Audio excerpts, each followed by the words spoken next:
think EB5 met almost all our criteria. A couple of the options were to perhaps, go back to India and come back later on.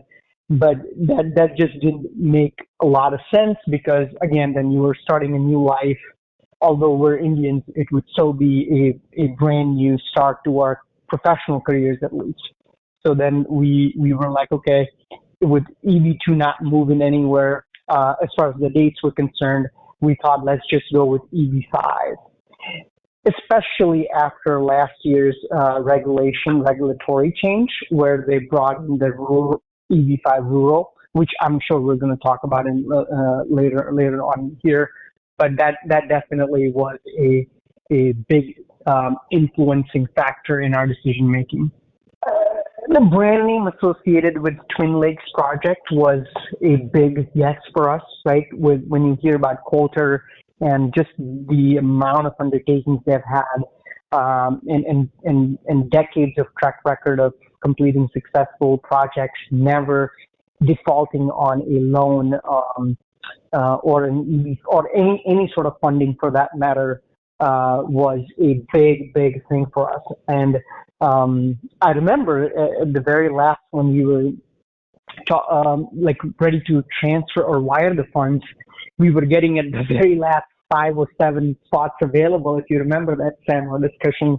So we definitely didn't want to lose our opportunity to invest in in Twin Lakes. That was number one. Number two, so brand name was number one. Number two, just the track record of sales, right, within the Twin Lakes project. Because when I signed up with EB5AN, we were getting periodic reports of different projects, and Twin Lakes being one of them. And I was looking at like how they were constantly selling and getting bookings for their houses, right?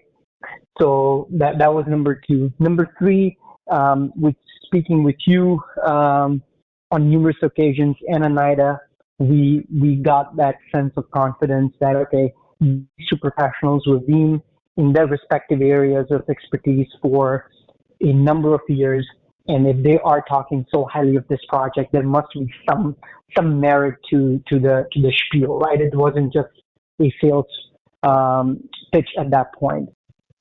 I have 3 letters, and that is SAM.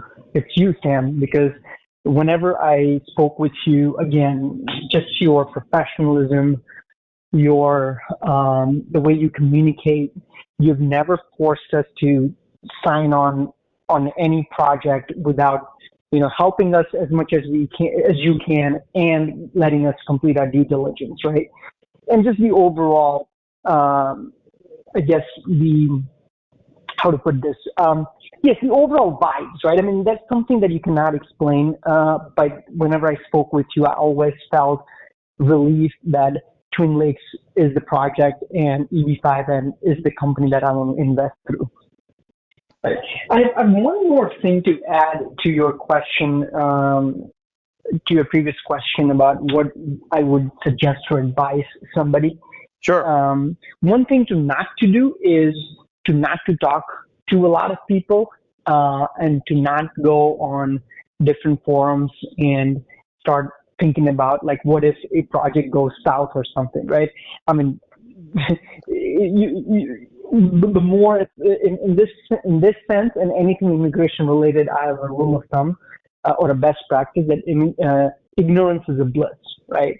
So sometimes when you start talking to a lot of people, and people with zero understanding or knowledge of EB5, they start sort of bombarding you with negative information, and that will just make it extremely difficult to find a project and really have that conviction with the project or with an attorney's team or things of that nature, right?